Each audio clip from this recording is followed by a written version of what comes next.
You can now change the size of a design and alter the stitch count of the design at the same time. So this means that you can retain the quality of the design when you scale the design larger or smaller. You need to be in embroidery edit mode to do this. Now, before I change the size of this design, I'd first like to show you the stitch count of that design in its original state. So let's press the sewing button, because at the top here it gives us a stitch count, doesn't it? So it's 7,282 stitches. Make it bigger. Look at that. Now that's a huge increase in size. Let's see how many stitches we've got now. Close, sewing. Wow, 20,160 stitches. Let's take a look at that design and just see if we can see that it still looks pretty good.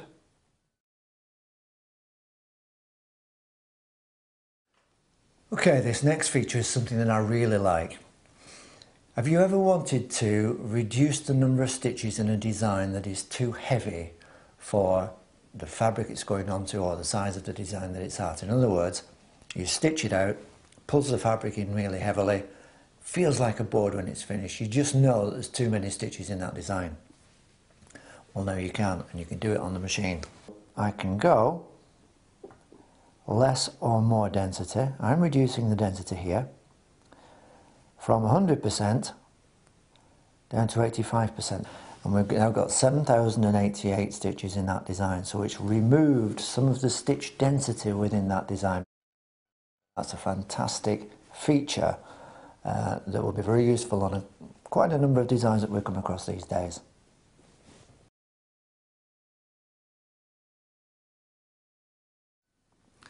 The one thing that sets the NV-I apart from all of the machines on the market at this point in time is the camera function. And I'm going to show you two examples of just how much this has moved on with the upgrade kit. First of all, let's take a look at positioning. What we've done here in all of these quilt blocks, if you like, is get the design in exactly the position that we want it to be, and all the designs are the same size. And what we've got now is a facility to be able to scan the fabric into the machine and then overlay our design on top of that fabric and position it precisely so that it ends up in exactly the right size and position that we want that design to be. Here I have some fabric in the 8x8 frame or 200 by 200 millimeter frame. I'm going to pop that into the machine, and we're going to resize a design that's too big for that area and position it exactly where we want it to be. We'll choose a design which is suitable for this type of situation. There's a nice little floral design. And when I go into this section, a new button has just appeared here up at the top, which is showing a camera. I press that button and then press OK. It says it's going to move the frame around, so we press OK. And the machine will now scan all the fabric in that frame into the machine, and we can then bring that fabric up as a background on the machine itself. Okay, there we go. And just look what we have here now. That's the fabric that we have scanned in, and we can easily see that the design that we've got is too big to go in that position that we would like to pop it into. And then we're going to reduce the size of that design to fit into the area we'd like to put it. Let's take a little look at that now in close-up. Now to me that looks like it will make a lovely quilt block. So we've used the camera there to scan the design in and overlay our design so that it fits perfectly into the area that we wish it to go. Isn't that fantastic?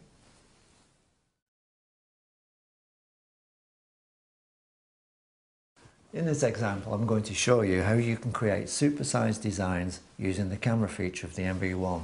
Take a look at this. This design is too big for the largest frame on the machine. But if you look closely, you'll see that it is actually a mirror image on one side as it is of the other. Okay, so basically what we can do is stitch one half of the design in the large frame and then scan in that after reframing so that we can then align the other half perfectly using the camera feature. Let's choose our embroidery design. Go into Embroidery Edit, into the section where we'll find a design that's usable, and I'm going to go to page 7 and choose this design here. And I'll align the mirror image of that design up on this side after I've done a reframe. So let's stitch that design out then. Let's press close. I'm not going to move it, just leave it where it is. Go into the sewing, stitch the design.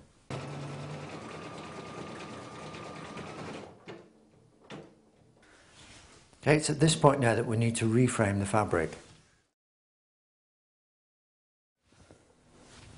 The hooping is exactly where it needs to be with this design showing on the right hand side. This is the really exciting bit now. What we're going to do here is scan in the fabric that's in the frame here. So we'll press the scan button and press OK.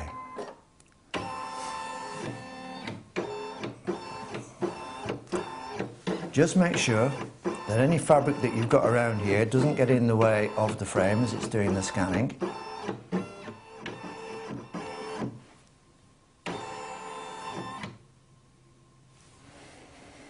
And here we have the design that was scanned in onto the screen.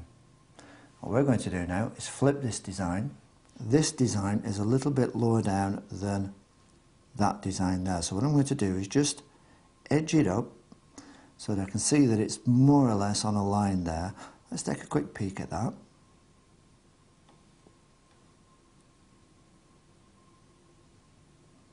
Okay, that looks pretty good to me.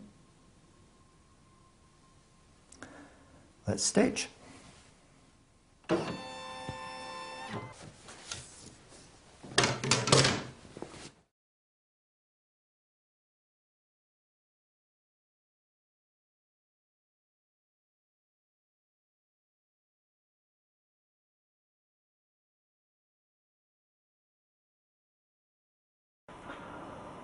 This rather nice new lettering font has been added, and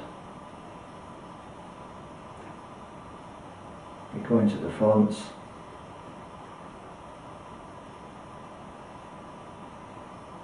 This is the one here, which is rather nice scripting, handwriting style, pretty machine.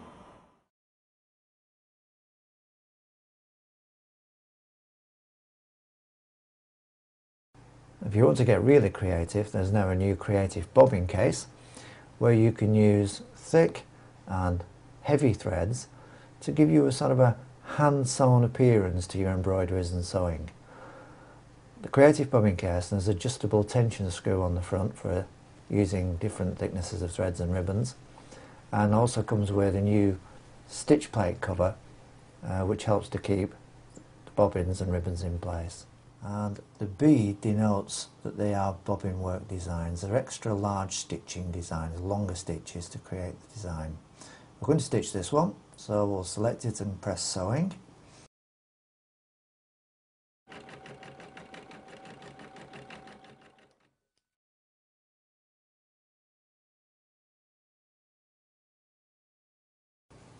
It's the same procedure for using your machine on the sewing side.